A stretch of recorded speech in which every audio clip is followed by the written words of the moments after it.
Assalamualaikum Sobat Football United. Ringan amatiran ala gua. Selain kabar pemain yang akan datang atau sedang diincar oleh Manchester United, sedang diproses ya, walaupun belum dimulai nih, tapi menurut gue juga penting untuk melihat situasi pemain yang akan cabut dari Manchester United. Dan itu yang akan gue bahas di video kali ini. Oh ya, sebelumnya gue ingin juga menginformasikan kepada Sobat Football United, karena ada banyak masukan ya di kolom komentar, terutama Sobat Football United hindari judol ya, karena banyak sekali efek negatifnya. Jangan judol. Oke. Anthony nih dikabarkan oleh Daily Mail, Real Betis. Nah, balik lagi nih, Real Betis ternyata ingin melakukan pembicaraan dengan Manchester United terkait dengan tawaran kesepakatan untuk Anthony. Mereka akan mencoba untuk meminjam Anthony dengan opsi beli senilai 35 juta pounds. Anthony sendiri sebenarnya sudah mengatakan semacam kayak selamat tinggal ya kan, perpisahan dengan Real Betis, tapi nampaknya Real Betis ini masih menginginkan Anthony, sehingga ada kabar seperti ini. Katakanlah kabar ini betul, ya ini sangat menarik bahwa mereka akan mencoba untuk mendatangkan Anthony. Ekrem Konur juga mengatakan bahwa Real Betis saat ini sedang bernegosiasi dengan Manchester United untuk menahan Anthony satu musim lagi ya. Real Betis saat ini memiliki keterbatasan finansial untuk melakukan transfer permanen dan ingin mencoba untuk meminjam dengan biaya peminjaman dan juga gaji yang bebannya ini dibagi. Ada beberapa kabar yang juga mengatakan seperti itu. Dan selain dari Real Betis, disebutkan dari Sky Sport ini ya, Darmezet, bahwa Bayer Leverkusen dengan pelatih barunya atau manajer barunya Erik ten Hag juga mencari pengganti Florian Wirtz ya, dan Anthony dilihat menjadi sebagai salah satu kandidatnya. Juventus pun juga dikabarkan tertarik untuk mendatangkan Anthony, tapi nampaknya dari kabar saat ini Real Betis ya. Dan kemungkinannya seperti apa kalau seandainya Anthony lepas dengan pinjaman? Ya, ini tentunya bukan yang diharapkan oleh Manchester United sih menurut gua. Tapi begini. Kalau Manchester United menjual Anthony, sebenarnya untuk bisa mendapatkan keuntungan dari sisi PSR peluangnya tidak besar, karena memang angka yang Manchester United keluarkan untuk mendatangkan Anthony ini terlampau besar. Kalau tidak salah musim ini ya, di musim panas kali ini, untuk bisa menghindari dari angka kerugian PSR, Manchester United harus melepas Anthony mungkin sekitar angka 35-40 jutaan, seperti itulah. Nah, kalau tadi diinformasikan oleh Mailsport bahwa musim ini dipinjam, musim depan dibeli dengan angka 35 juta pounds, menurut gue ini angka yang sebenarnya situasi yang positif sih ya. Cuman tentu saja masih harus dianalisa lagi. Yang jelas Anthony tidak masuk skema dari Ruben Amorim. Ini perkiraan gue dan nampaknya memang akan seperti itu. Bisa jadi Anthony akan ikut pre-season, tapi menurut gue sudah selesai Anthony di Manchester United. Dan yang sudah selesai juga di Manchester United yaitu adalah Jadon Sancho ya. Sebastian Kehl dari Borussia Dortmund, direktur dari Borussia Dortmund, mengatakan tentu saja kontak dengan Jadon Sancho selalu ada, karena kita memiliki sejarah yang panjang. Kita memiliki prioritas lainnya saat ini, dan bisa jadi situasi dengan Jadon Sancho ini lebih di media daripada situasi internal. Darmezet dari Sky Sport juga mengatakan bahwa Dortmund ini meminta ya kabar yang paling up to date dengan perkembangan Jadon Sancho masa depannya. Dortmund ini disebutkan salah satu dari klub yang tertarik untuk mendatangkan Jadon Sancho ya. Situasi dengan Sancho ini berbeda lagi. Menurut gua yang menghalangi ataupun menjadi tantangan besar dari situasi Jadon Sancho adalah gajinya. Borussia Dortmund punya sejarah dengan Jadon Sancho, yang terbaru pun juga sempat dipinjamkan dan bahkan sampai ke final Liga Champions ya. Tapi situasi saat ini menurut gue complicated. Penampilan dari Jadon Sancho cenderung menurun menurut gua, kalau tidak biasa-biasa saja. Tapi gaji dari sang pemain ini kan terlampau tinggi, dan bahkan minat dari Chelsea selesai karena tidak berhasil bernegosiasi terkait dengan situasi gaji Jadon Sancho. Nah, ini menurut gua akan jadi penghalang besar. Dan ini idealnya memang Jadon Sancho ini lepas secara permanen, tapi peluang itu tidak besar.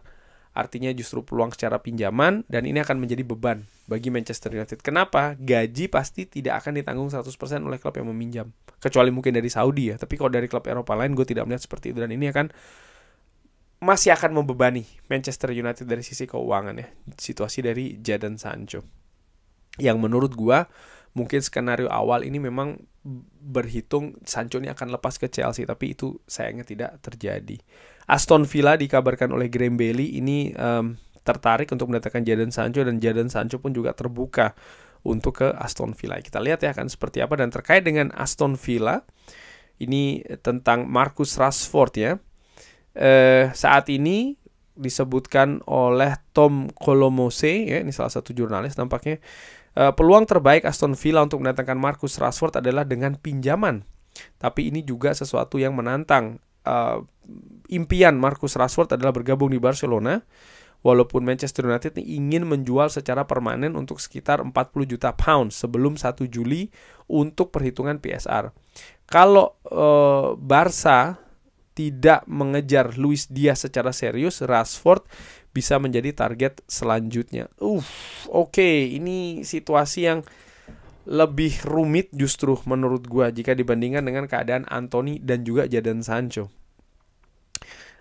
Situasi dengan Marcus Rashford ya, karena Marcus Rashford sangat diharapkan bisa lepas secara permanen di musim panas ini untuk situasi PSR. Dari Give Me Sport bahkan mengabarkan Manchester United ini menderita kemunduran yang besar terkait dengan penjualan Rashford ya, karena dia beringin untuk bergabung di Barcelona, dan klub Barcelona artinya ya lebih memilih untuk melakukan pinjaman, kesepakatan pinjaman ya, dan ini bisa saja sampai menunggu hari-hari terakhir jendela transfer. Tapi tentang situasi ke Barcelona, Fabrizio Romano mengatakan kemungkinan transfer Marcus Rashford ke Barcelona ini mungkin 40%. Kenapa hanya 40%? Karena saat ini tidak ada negosiasi resmi antara dua klub. Rashford, salah satu opsi dari Rashford adalah Barca bukan Barca ya, Barcelona. Dia adalah pemain yang dihargai oleh klub dan sempat menginginkannya di bulan Januari kemarin, tapi Ansu Fati tidak memutuskan untuk cabut di saat itu, sehingga kesepakatan tidak terjadi. Manchester United meminta 40 juta pounds. Ini situasi yang menurut gua repot juga ini, keadaan dengan Marcus Rashford ya. Ya karena seperti gua katakan tadi, itu sebenarnya yang diharapkan oleh Manchester United adalah Rashford bisa lepas secara permanen. Dan kalau Aston Villa ingin meminjam lagi, Barcelona pun juga mungkin lebih menginginkan pinjaman ataupun bukan prioritas yang utama saat ini, ada nama lain. Situasi Rashford ini menurut gua tapi begini, sekarang tergantung agen ataupun kubu dari Marcus Rashford ya. Yang jelas Rashford tidak ada masa depannya di Manchester United. Menurut gua seperti itu. Tentu saja Rashford kalau dia menahan situasinya di Manchester United, artinya dia lepas secara pinjaman, ya dia lebih menguntungkan karena gaji dia tetap akan dapat yang angka cukup tinggi ya, lebih dari 300.000 pounds ya kan, atau lebih dari 300.000 euro.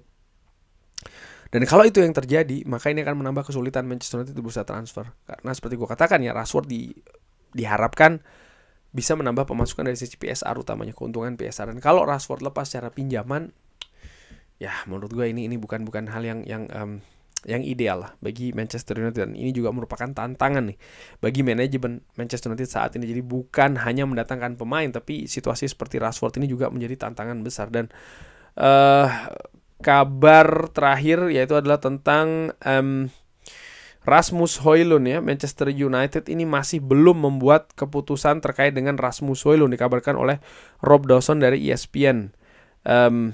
Dengan semua opsi saat ini ada. Perwakilan dari sang pemain telah melakukan pembicaraan dengan petinggi Manchester United pekan lalu tentang rencananya untuk Rasmus Højlund. Mereka telah menerima panggilan ya dari beberapa klub termasuk Inter Milan, tapi Manchester United masih belum memutuskan ya apakah akan menahan Rasmus Højlund di squad untuk musim depan atau lebih memilih untuk meminjamkan untuk musim depan. Ya menurut gua ada semacam domino efek terkait dengan situasi Rasmus Højlund. Kenapa? Domino efek dengan penjualan yang lain, terutama Marcus Rashford. Kalau Rashford tidak bisa lepas secara permanen, artinya lepas secara pinjaman, maka keuangan Manchester United tidak leluasa nih.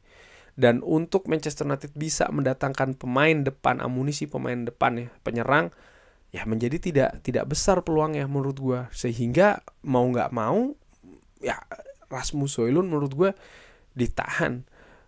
Atau memang ada minat dari klub lain, tapi kalau ada klub berminat untuk mendatangkan Rasmus Højlund katakanlah dengan permanen, hitungan PSR-nya 40 juta. Jadi kalau ada klub yang mengambil Rasmus Højlund dengan angka 40 juta euro, maka Manchester United tidak rugi PSR. Artinya tidak rugi, ya juga tidak untung. Pas, kurang lebih seperti itu. Sekitar kalau nggak salah hitungannya bahkan 45, lebih dari 45 juta euro. Ini kan bukan angka yang sedikit untuk pemain yang musim lalu sangat kesulitan di Manchester United. Pemain masih muda ini. Artinya apa menurut gue?